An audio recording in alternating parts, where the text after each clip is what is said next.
Stretch a rubber band between your fingers. It resists. Pull harder, and you feel energy building up. Let it snap back. That stored energy is released. Chemical bonds behave in a very similar way. Let's go a little deeper. Atoms are held together by chemical bonds, and every bond stores a certain amount of energy. To break a bond, you must supply energy. To form a bond, energy is released. That difference explains almost every energy change in chemistry. But wait, here's the twist.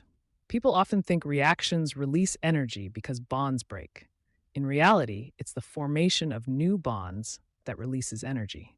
Breaking bonds always costs energy. A reaction releases heat only if the energy released by forming new bonds is greater than the energy required to break the old ones. Here's something even more interesting.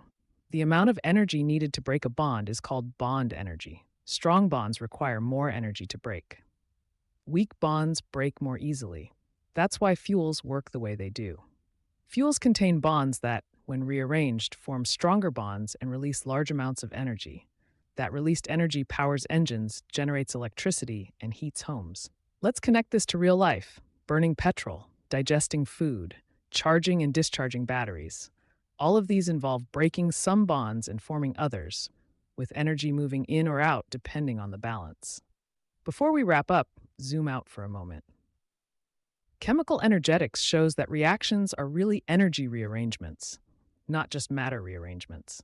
Understanding bond energies explains why some reactions are violent, some are slow, and some don't happen at all.